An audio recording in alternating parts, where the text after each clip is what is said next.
संपूर्ण महाभारत संभव पर्व अध्याय 130।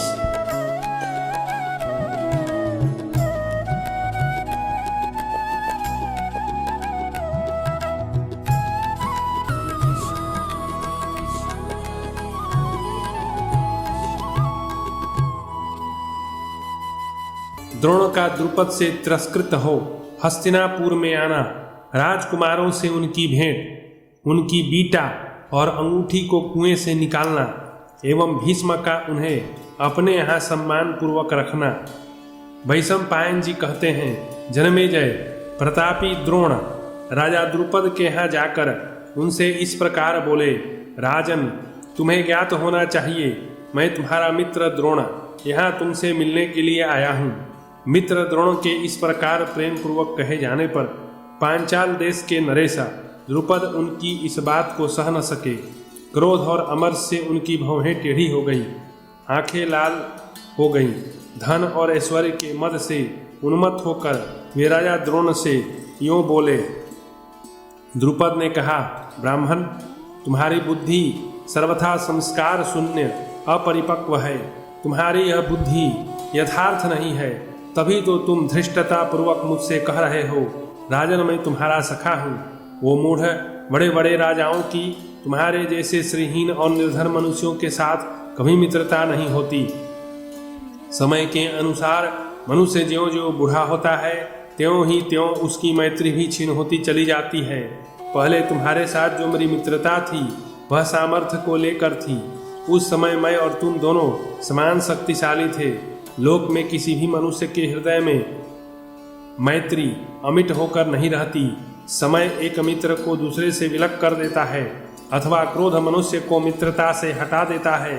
इस प्रकार क्षीण होने वाली मैत्री का भरोसा न करो। हम दोनों एक दूसरे के मित्र थे, इस भाव को हृदय से निकाल दो। ऋषिश्रेष्ठा, तुम्हारे साथ पहले जो मेरी मित्रता थी वह साथ साथ खेलने और अध्ययन करने आदि स्वार्थ को लेकर हुई थी। सच्ची बात यह है कि दरिद्र मनुष्य धनवान का, मूर्ख विद्वान का और कायर सूरवीर का सखा नहीं हो सकता। अतः पहले की मित्रता का क्या भरोसा करते हो? जिनका धन समान है, जिनकी विद्या एक सी है, उन्हीं में विवाह और मैत्री का संबंध हो सकता है। हृष्ट पुष्ट और दुर्बल में, धनवान और निर्बल में कभी मित्रता नहीं हो सकती। जो क्षत्रिय नहीं है वह क्षत्रिय वेदवेत्ता का मित्र नहीं हो सकता। जो रथी नहीं वह रथी का सखा नहीं हो सकता। इसी प्रकार जो राजा नहीं वह किसी राजा का मित्र कदापि नहीं हो सकता। फिर तुम पुरानी मित्रता का क्यों स्मरण करते हो? वैशंपायन जी कहते हैं, जनमेजय, राजा द्रुपद के यूं कहने पर प्रतापी द्रोण क्रोध से जल उठे और 2 घड़ी तक गहरी चिंता में डूबे रहे। वे बुद्धिमान तो थे ही, पांचाल नरेश से बदला लेने के विषय में मन ही मन कुछ निश्चय करके कौरवों की राजधानी हस्तिनापुर नगर में चले गए। हस्तिनापुर में पहुंचकर द्विजश्रेष्ठ द्रोण गौतम गोत्रीय कृपाचार्य के घर में गुप्त रूप से निवास करने लगे। वहां उनके पुत्र शक्तिशाली अश्वत्थामा कृपाचार्य के बाद पांडवों को स्वयं ही अस्त्र विद्या की शिक्षा देने लगे, किंतु लोग उन्हें पहचान न सके। इस प्रकार द्रोण ने वहां अपने आप को छिपाए रखकर कुछ काल तक निवास किया। तदनंतर एक दिन कौरव पांडव सभी वीर कुमार हस्तिनापुर से बाहर निकलकर बड़ी प्रसन्नता के साथ मिलकर वहां गुल्ली डंडा खेलने लगे। उस समय खेलने में लगे हुए उन कुमारों की वह बीटा कुएं में गिर पड़ी। बीटा काठ की गिल्ली को कहते हैं। तब वे उस बीटा को निकालने के लिए बड़ी तत्परता के साथ प्रयत्न में लग गए, परंतु उसे प्राप्त करने का कोई भी उपाय उनके ध्यान में न आया। इस कारण लज्जा से नतमस्तक होकर वे एक दूसरे की ओर देखने लगे। गुल्ली निकालने का कोई उपाय न मिलने के कारण वे अत्यंत उत्कंठित हो गए। उसी समय उन्होंने एक श्याम वर्ण के ब्राह्मण को थोड़ी ही दूर पर बैठे देखा, जो अग्निहोत्र करके किसी प्रयोजन से वहां रुके हुए थे। वे आपत्तिग्रस्त जान पड़ते थे। उनके सिर के बाल सफेद हो गए थे, शरीर अत्यंत दुर्बल था।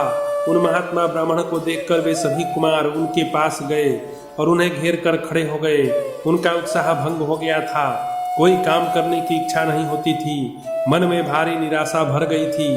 तदनंतर पराक्रमी द्रोण यह देखकर कि इन कुमारों का अभीष्ट कार्य पूर्ण नहीं हुआ है, ये उसी प्रयोजन से मेरे पास आए हैं। उस समय मंद मुस्कुराहट के साथ वे बड़े कौशल से बोले, अहो, तुम लोगों के क्षत्रिय बल को धिक्कार है और तुम लोगों की इस अस्त्र विद्या विषयक निपुणता को धिक्कार है, क्योंकि तुम लोग भरत वंश में जन्म लेकर भी कुएं में गिरी हुई गुल्ली को नहीं निकाल पाते।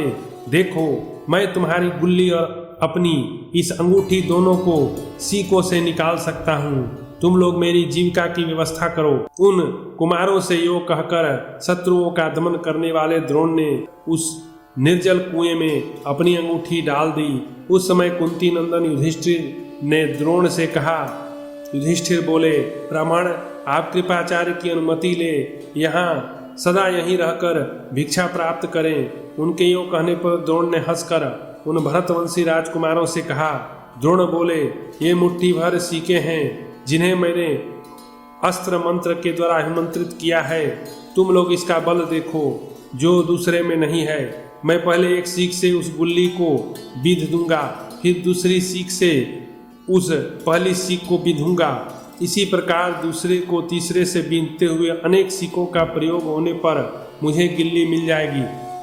वैशंपायन जी कहते हैं, जन्मेजय, तदनंतर द्रोण ने जैसा कहा था वह सब कुछ अनायास ही कर दिखाया।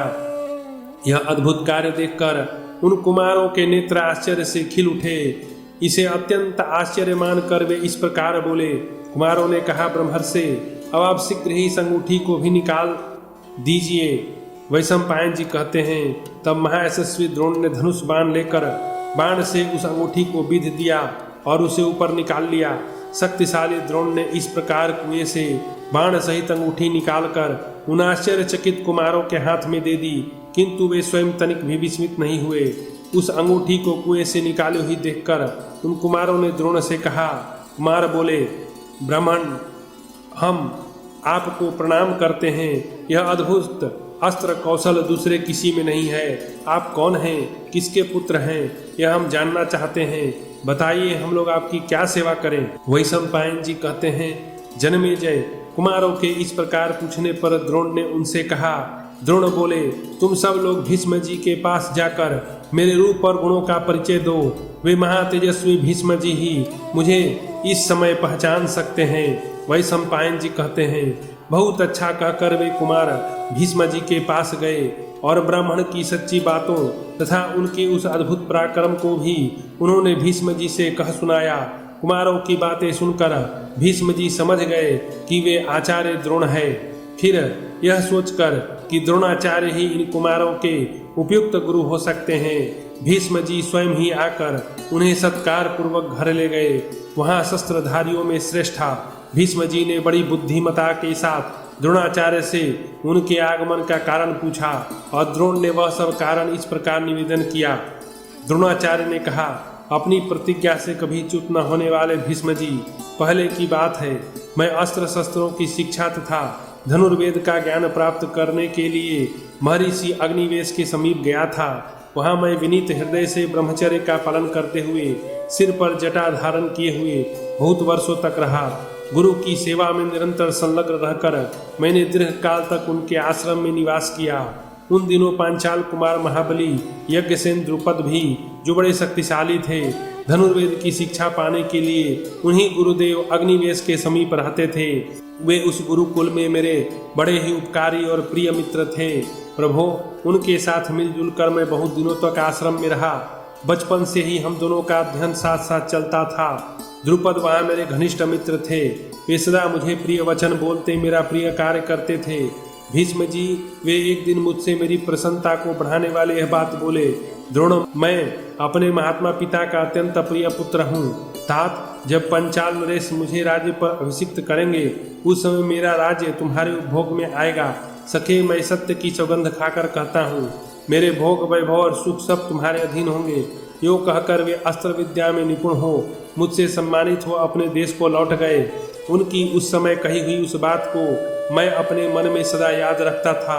कुछ दिनों के बाद पितरों की प्रेरणा से मैंने पुत्र प्राप्ति के लोभ से परम बुद्धिमती महान व्रत का पालन करने वाली अग्निहोत्र सत्र तथा समदम के पालन में मेरे साथ सदा संलग्न रहने वाली शरद्वान की पुत्री यशस्वनी कृपि से, जिसके केस बहुत बड़े नहीं थे, विवाह किया।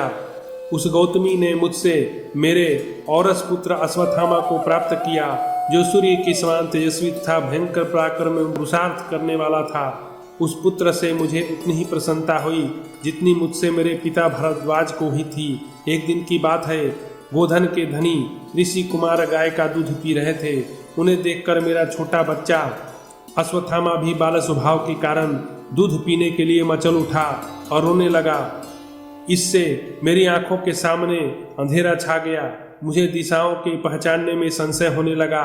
मैंने मन ही मन सोचा, यदि मैं किसी कम गाय वाले ब्राह्मण से गाय मांगता हूँ तो कहीं ऐसा न हो कि वह अपने अग्निहोत्र आदि कर्मों में लगा हुआ स्नातक गो दुग्ध के बिना कष्ट में पड़ जाए। अतः जिसके पास बहुत सी गौवें हों, उसी से धर्मानुकूल विशुद्ध दान लेने की इच्छा रखकर मैंने उस देश में कई बार भ्रमण किया।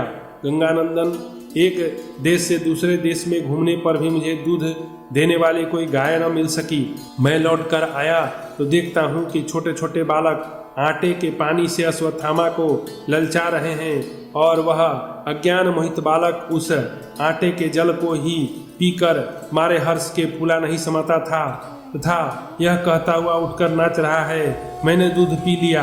कुरुनंदन, बालकों से घिरे हुए अपने पुत्र को इस प्रकार नाचते और हंसी उड़ाई देख मेरे मन में बड़ा क्षोभ हुआ। उस समय लोग इस प्रकार कह रहे थे, इस धनहीन द्रोण को धिक्कार है, जो धन का उपार्जन नहीं करता, जिसका बेटा दूध की लालसा से आटा मिला हुआ जल पीकर आनंद मग्न हो, यह कहता हुआ नाच रहा है कि मैंने दूध पी लिया। इस प्रकार की बातें करने वाले लोगों की आवाज मेरे कानों में पड़ी तो मेरी बुद्धि स्थिर न रह सकी। मैं स्वयं ही अपने आप की निंदा करता हुआ मन ही मन इस प्रकार सोचने लगा, मुझे दरिद्र जानकर पहले से ही ब्राह्मणों ने मेरा साथ छोड़ दिया था। मैं धनाभाव के कारण निंदित होकर उपवास भले ही कर लूंगा, परंतु धन के लोभ से दूसरों की सेवा, जो अत्यंत पापपूर्ण कर्म है, कदापि नहीं कर सकता। भीष्म जी, ऐसा निश्चय कर मैं अपने प्रिय पुत्र और पत्नी को साथ लेकर पहले के स्नेह और अनुराग के कारण राजा द्रुपद के यहाँ गया। मैंने सुन रखा था द्रुपद का राजाभिषेक हो चुका है, अतः मैं मन ही मन अपने को कृतार्थ मानने लगा। बड़ी प्रसन्नता के साथ राज सिंहासन पर बैठे हुए अपने प्रिय सखा के समीप गया। उस समय मुझे द्रुपद की मैत्री और उनकी कही हुई पूर्वोक्त बातों का स्मरण हो आया। तदनंतर अपने पहले के सखा द्रुपद के पास पहुंचकर मैंने कहा, नरश्रेष्ठ, मुझे अपने मित्र को पहचानो तो सही। प्रभो, मैं द्रुपद के पास पहुंचने पर उनसे मित्र की ही भांति मिला, परंतु द्रुपद ने मुझे नीच मनुष्य के समान समझकर उपहास करते हुए इस प्रकार कहा, ब्राह्मण, तुम्हारी बुद्धि अत्यंत असंगत एवं अशुद्ध है। अभी तो तुम मुझसे यह कहने की धृष्टता कर रहे हो कि राजन, मैं तुम्हारा सखा हूँ। समय के अनुसार मनुष्य ज्यों ज्यों बूढ़ा होता है त्यों त्यों उसकी मैत्री भी छीन होती चली जाती है। पहले तुम्हारे साथ मेरी मित्रता थी, वह सामर्थ्य को लेकर थी। उस समय हम दोनों की शक्ति समान थी, किंतु अब वैसी बात नहीं। जो क्षत्रिय नहीं वह क्षत्रिय वेदवेत्ता का, जो रथी नहीं वह रथी का सखा नहीं हो सकता।